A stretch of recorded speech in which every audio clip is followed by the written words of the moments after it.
screen sharing.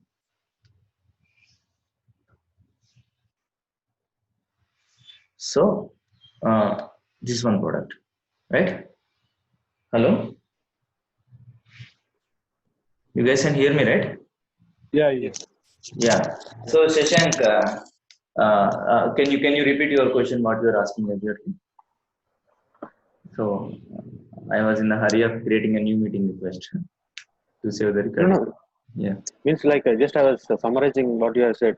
Okay. So, yeah, if we need to, if we had a notepad exe and Yeah. we need to config the file. So we normally config the file and attach that config file to the notepad exe, and we'll repackage it to a new software and we'll give that to the SCCM guy.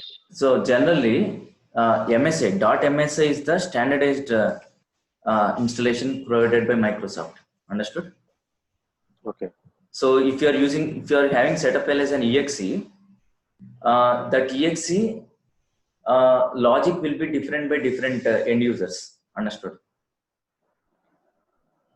So let's say I bought a product from a company. Understood? They have provided me a setup file to install. When I double click it, the screens and the buttons, everything will be different from different EXEs. To MS Office, it will be one set of screens. To Notepad, it will be some set of screens. The screens will be different. Yeah. Understood. So if you come to MSI, most of the screens, even the wallpapers and logos are different. The fields and everything, the license agreement, the next is destination page. The structure is same for most of the MSIs. Because it is a standardized format provided by the Microsoft. Understood? So if you get an EXE, understood? Uday, one thing. Yeah. Because like setup.exe is also like Windows OS, and that is also given by Microsoft only, no? Microsoft only. In the Why is Microsoft, not the standard? The Microsoft provided EXEs, it's just a wrapper. When you double click that, internally it will extract an MSA in the temp. Okay. Understood? Let's say your MS Office also. MS Office is an EXE. When you double click that, internally it will download some MSIs and keep in the temp. Understood? If they are having multiple MSAs, some 6 to 7 MSAs, they are wrapping everything into a single EXE. Understood? It is just a wrapper. It's just a container to them. But if you see the Notepad++ exe, it is completely completely exe. There is no MSA inside it. I'm telling about such kind of exe files. Understood?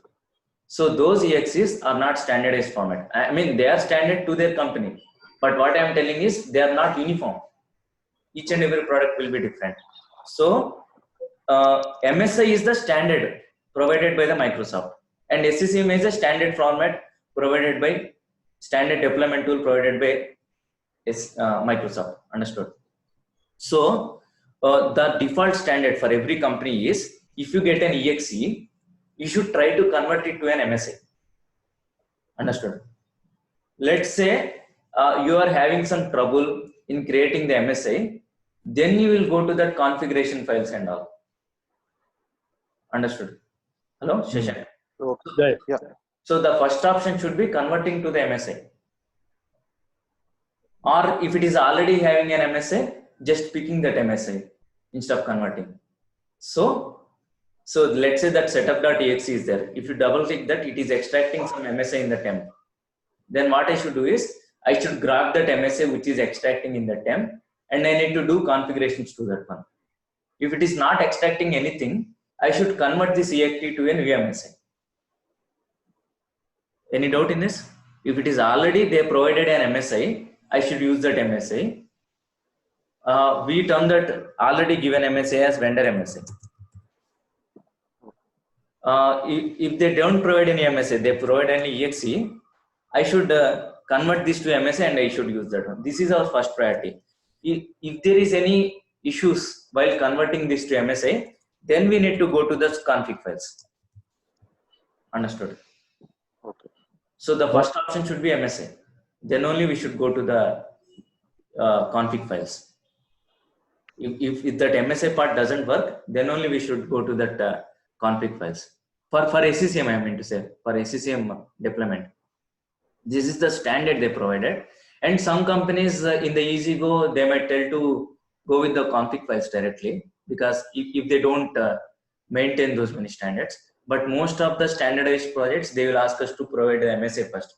If we are going to the config files, we need to provide a standard technical reason, and we should take the approval from the leads and managers, everyone. Like we are not able to convert the MSA, so please give an approval to use the config files. Like that, we need to take the approval from them. So what may be the errors? Like you are saying that some errors will be might be there. So what might be the errors? I will show you in the coming Okay. Yeah, I will show you because I will take you the scenario basis of those applications, and I will tell you why I am not able to create MSA for that one. Okay. So in that case, so this is how the application repackaging works. And coming to the SCCM part, once you see the SCCM administrators, what they will do is they will the SCCM activities, we will segregate between application packages and the SCCM administrators. What the SCCM administrators will do is they will do the OS deployment, and they will do the Windows updates thing. Windows updates they will manage to deploy from SCCM tool, and they will check the logs when there are some deployment issues, and they will generate the reports like how many packages are being delivered, what is the life cycle. Let's say there is some application which is not being used from past 2 years. Understood? So what SCCM team will do is they will send a email to the business unit heads, like do we need to use this application or not? Because if no one is using this product, company will be unnecessarily paying license for that one, right? Yeah. Let's say I bought a Visual Studio and no one is using that one, then it's wastage. So those kind of like if you are asking in the team members, they will simply say we are using.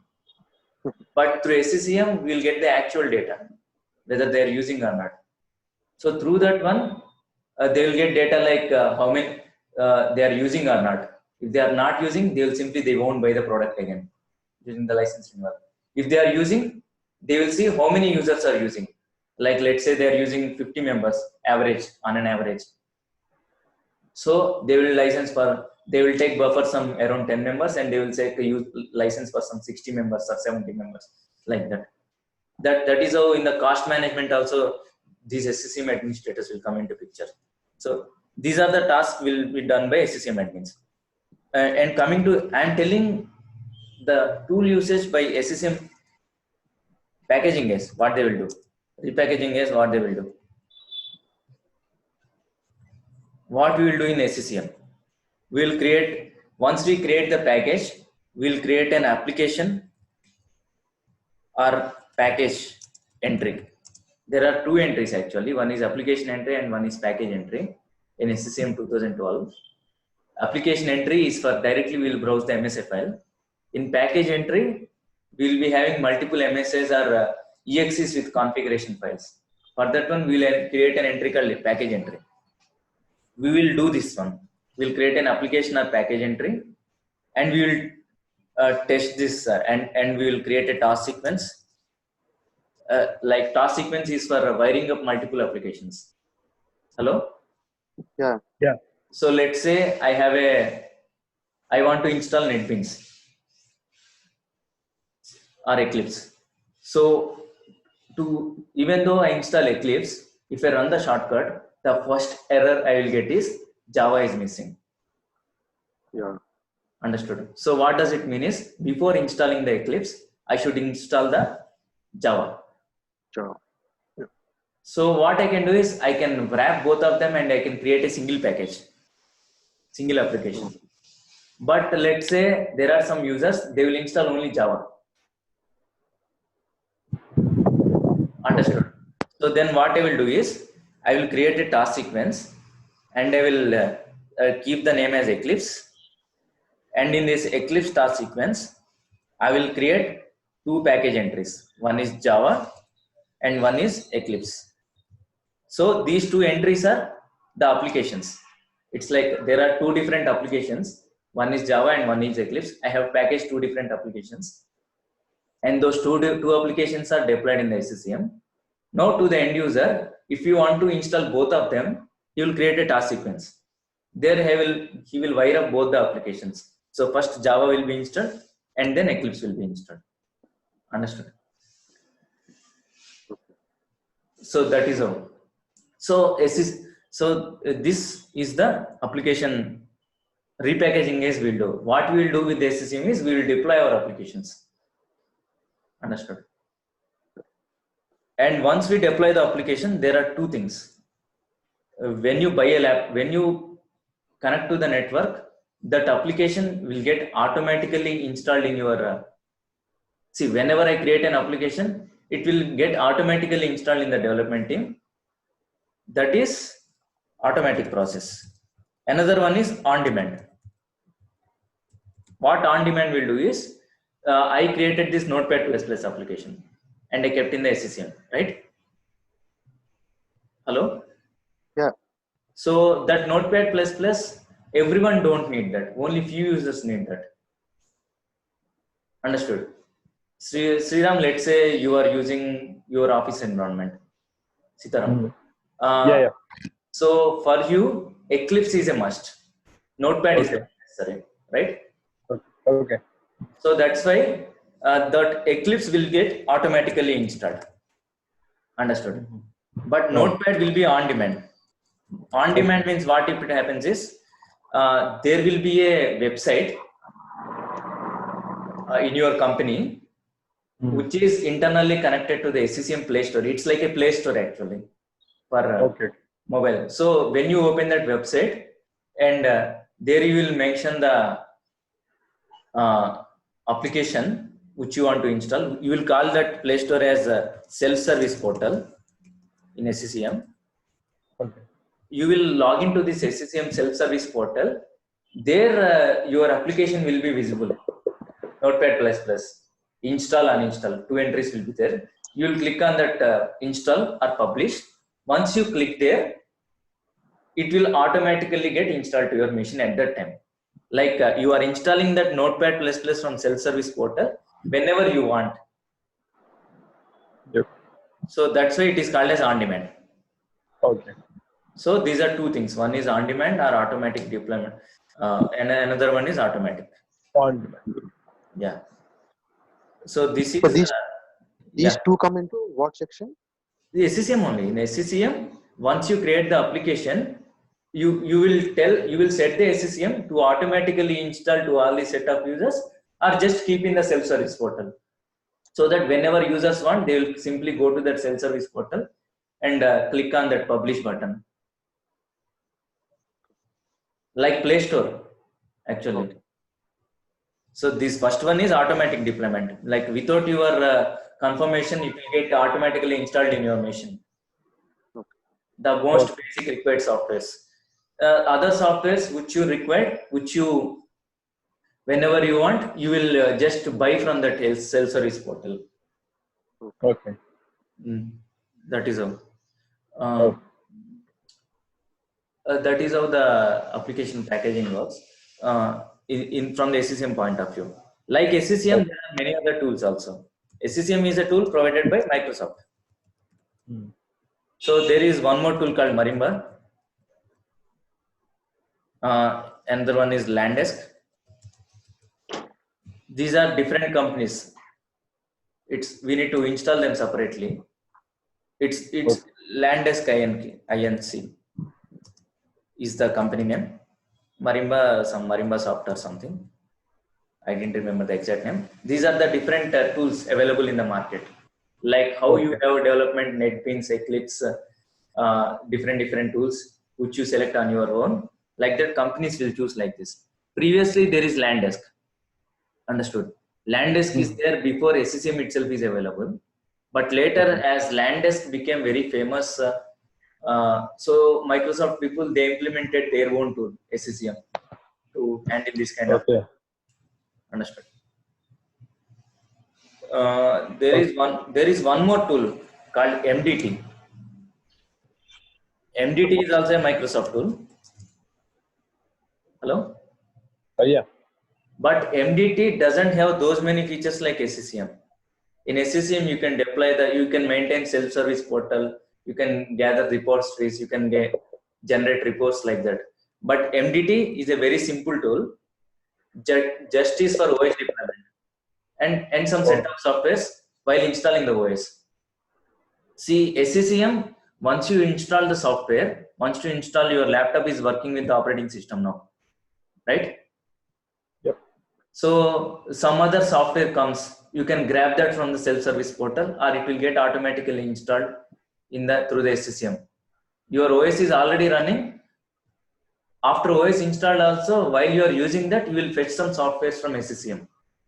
But MDT is only used for OS deployment and some set of softwares while installing the OS. So you can term it as a MDT does some work similar to SCCM. It's like a basic format of SCCM. All the features in SCCM is not available in MDT because MDT is free. SCCM is we need to purchase it. You can think it as a MDT as a trial version to SCCM. As a as a blueprint, or what you can say, as a trial piece to SCCM. So we can download it from Windows here also normally. Yeah, you can. MDT. Yeah, SCCM also you can download directly, but it will be a 60 days trial version. Okay. Understood. You need to apply the license. So this is how the SCCM means.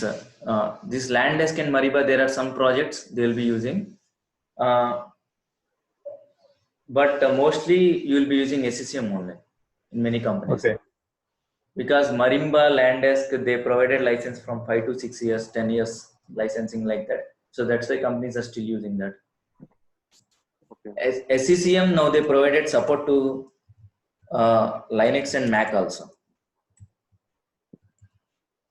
Understood? So previously, through SCCM, we can deploy only Windows operating systems and softwares. Now we are able to deploy Mac operating systems, Linux also. So because of this, everyone is switching to SCCM only. Even the Linux people are everyone. So Marimba, LANDESK, very few projects are using them. Even I don't know how to use them. Understood? Yeah. Even if in some companies, if they are using LANDESK, if you keep you have knowledge on SCCM, they will take you and they will give training to you on LANDESK directly because the background concepts are similar. Okay. Okay, you are asking something? So Marimba MDT LANDESK also is a tool based only, same tool based, not programming based. No, it's a tool based only. Tool based only. Okay.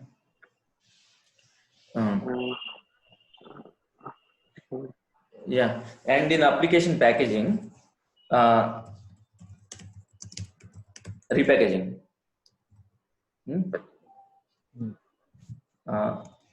I will use these tools like the tools which I use. Admin Studio. Admin Studio is the product by Flexera, Flexera Inc. Internally, it's a suite actually. It contains multiple products in this one. It has a packer, it has repackager, install shield, and many other products, etc. These two are the main will be used for us. Repackager is used to convert exe to MSI. Actually, it will convert to ISM. Understood? Okay. What is this ISM is? Project file of install shield.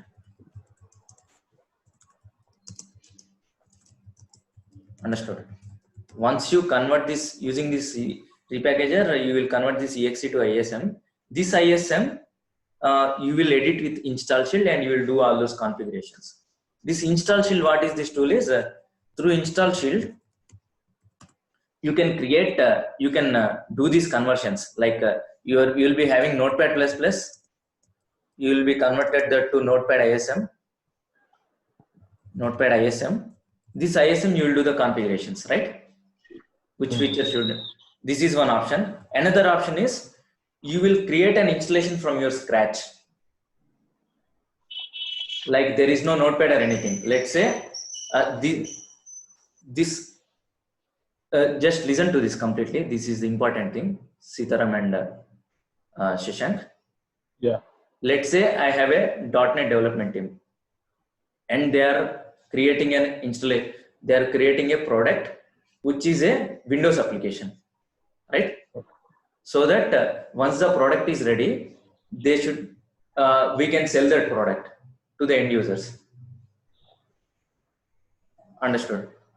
Yeah. So let's say my product is product 1. Understood? So what they will do?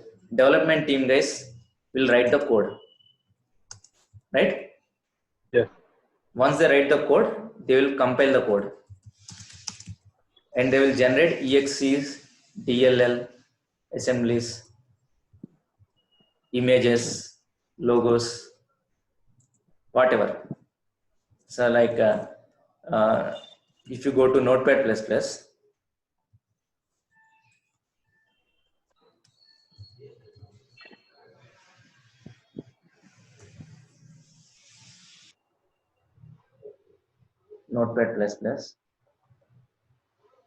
see, if you go to this program files Notepad++ folders, there are many exe files, XML files, plugins, uninstall exe, DLLs, many files are there, right?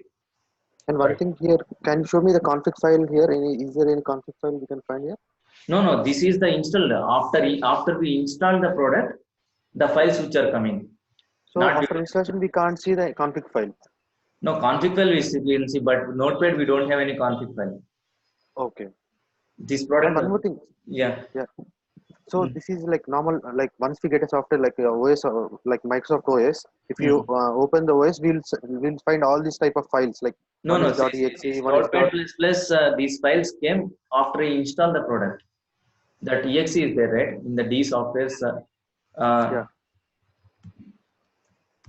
Notepad++ No, is there, right? This one, after I double click and click next, after I install that software, these files came. no, like if possible, go to one other software where we can just go to one software file. This new installation, not this one. Like maybe if you have like Microsoft Office or some. Let me uninstall this one directly, and I will show you. No, not with it. Not my doubt is not this one. Yeah. Like just if you have like Microsoft OS, Office, not OS. Office, it will here, Office 360, Office 15. Yeah, you have that software folder before installation. Before installation, see, before installation, MS Office deployment will be different. Understood? MS Office will be using a configuration file. I don't have that Yes, software now. I got okay, because so, it got installed from SCCM. Understood? In my company, I didn't keep the local copy. no, means my question was like when we get a normal software, when we open that software, then there'll be like files like README, setup file, some all like autoplay, Yeah. all these things. These are all plugged into this one, sir. Yeah, these are all plugged into this one. Coming to this one, coming to this product thing. See, the product development team, they will write the code, they will compile the code, and they will having some thousands or 100 DLL files and exes, right? Yeah. They simply can't give the set of files to the end user and use them. You cannot tell the end user to use those loose files directly and tell him to use, right? Because some files should be there in the program files, some should be there in the desktop, some should be in the Windows folder, like that. They are different, right?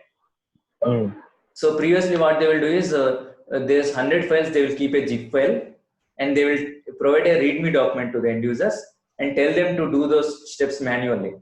Copy these files here, create a shortcut here, like that. So instead of that one, what we can do is using install shield, I can create a new project.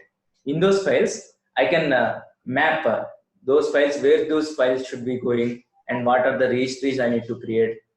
It's like I am creating everything. I am creating a new setup file from the scratch by the files given by the development team, right? Hello? Yeah. So with this development team, once they give this images, logos, and everything, not logs, logos, bitmaps, icons, everything they give me. What I will do is I will take this complete set, and also I will take details from the development team, like where this file should be going and all. And I will create an install shield MSI or exe. Okay.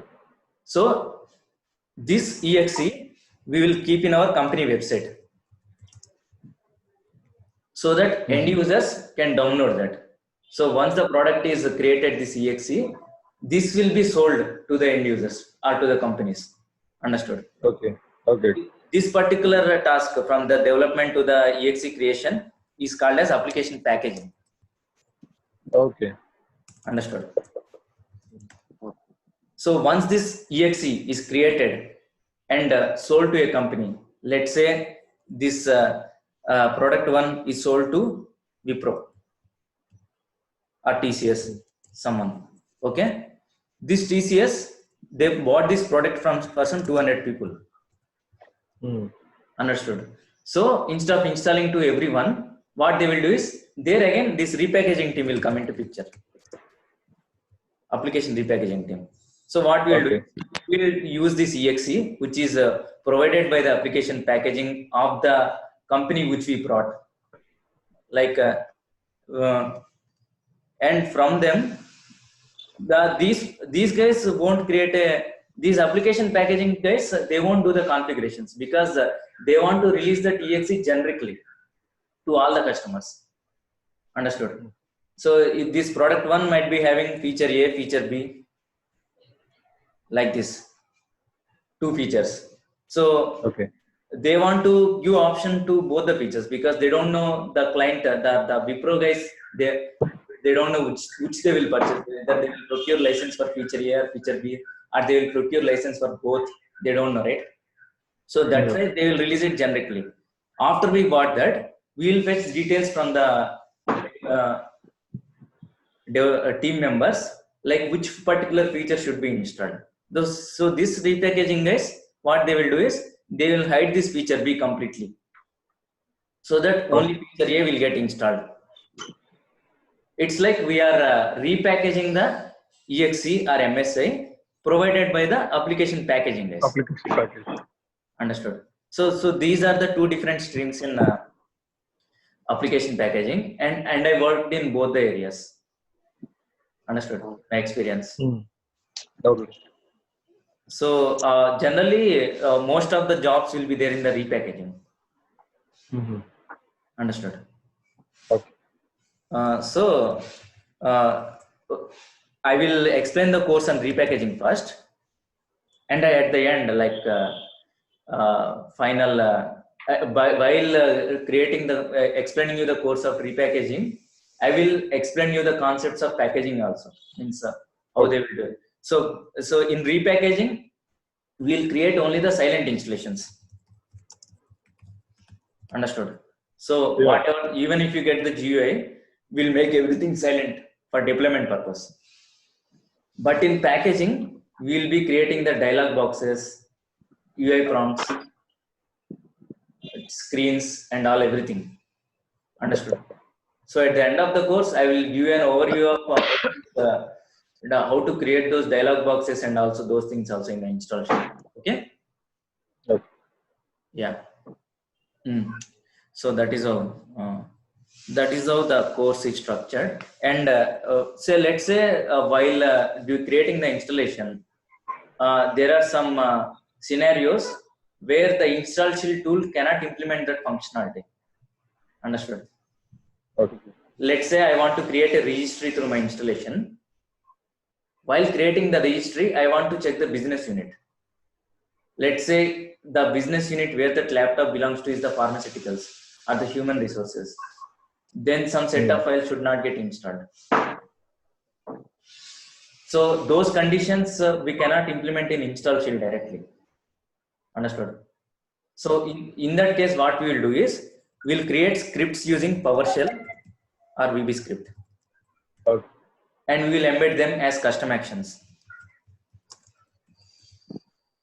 in the MSI. Understood? So I will explain you how this VB script and PowerShell concepts also. In other institutes, hardly they will tell 1 or 2 days of VB script or PowerShell sessions, but I will take a 1 week full-fledged session on this scripting. Okay? Okay. Because once you know this PowerShell or VB script, you can go to the automation side of packaging also. Along with the packaging, Okay. it can be a scripting scope also. Like there are some jobs which are mainly as PowerShell scripting guys. Understood? So you can you can go to those kind of jobs also, or you can manage both of them in your company. So let's say if you go to some companies like TCS, once along with the application packaging project, you can if you are a shared resource, you will be handling these PowerShell projects also some days. So I will explain you those. So that's why I will give some ample amount of time on PowerShell also. Okay. Okay. So that is even I am taking a 1 month full-fledged course on PowerShell, but that is not necessary to you guys. Okay. I will give you some overall idea on PowerShell by taking a 1 week course, and later I will share you some tutorials and everything else. If you want to go to that path, you don't need to go to the course again. I will guide you. Okay. Okay. Okay. So any doubts till now, guys? Shashank and No. Chitra. And do you get the overall idea? What is this work? What is this job actually? Yeah. Yeah. That is the main purpose of today's meeting. That's why. Yeah. Right. Yeah. You got the idea, right? That Right. is, Right. okay. And that's it for today. And you can provide your feedback in WhatsApp or anything you want to provide. And if you have doubts, you can ping there. And about recordings, you will be providing the recordings through email or how? Yeah, yesterday I forgot to upload. I will upload in Google Drive and I will share you the link. Okay, because like day-to-day updates better, like so that we can on the same day we can hear you again. Yeah. Okay. Because sometimes we may don't hear. Okay. So those ones. And about the course content, so you're sharing the course content file, like what things I think I already explained that course content in the 15 minutes video which I shared earlier. So that's why, as you told, you guys already seen that one. I didn't explain that one. Okay, 15 minutes video. 15 minutes video. 15 minutes. 1 5. Yeah. 1 5. Actually, we don't have that video. Actually, you can go to this blog. Means that course that video is like old one, no? So is it updated? No, it's the old course one. Content? Course content is same actually, but what is the difference is AppV. AppV I am not explaining nowadays. Okay. In that course, AppV is a application virtualization tool provided by Microsoft. If time permits, I will show you the basic idea of that one also. Okay. But nowadays I am not providing AppV because I left AppV around 4 to 5 years back. So means presently it's not used in normal companies? Companies they will use, but very few projects. And even you are keeping 3 years experience, guys, right? Yes. Yeah. Even for 3 years experience, it's not mandatory also. Even the project requests AppV, they will call you to the interview and they will train you later. Okay. Understood. Like the main thing they will check is application repackaging, this MSI skills and all. Okay.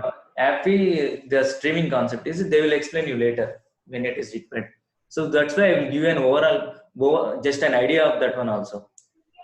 Okay. And I will give some 1 or 2 days session. I will explain you. No, don't worry. I will give an idea. And SCCM, it's not. I didn't mention in the course contents, but I am telling you now. In the course contents, I didn't provide you the application packaging. Only repackaging I mentioned. Application packaging also I will explain you. How will you create the dialog boxes and all, like install shell tool? How will you use that? So that you can go to that jobs also. That is a cool job actually. You won't give much work in that one. If you go to application packaging. Okay. You will get only work at the end of 6 months while the delivery time.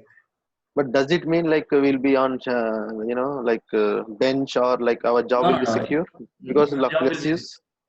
because in those jobs there will be one or two resources. There won't be a team. Okay. If they remove you, then there will be no application packaging team itself in that company.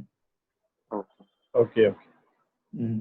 So general question, if like if the company is having 10 members, 15 members, 50 members also, do we get a job there, or like this many members must be there? Like because and depending No, on in your the experience, you can tell me. no. See, in the service-based companies, uh, there are teams for repackaging where the team is only 10 members. Also, I worked Okay. because you will be working with a client. Their team size will be different. Understood? Okay. Understood. So application packaging and repackaging will come under one umbrella only. That's what I meant to say. So Mhm. SCCM lab setup I didn't mention in the training. I will explain here.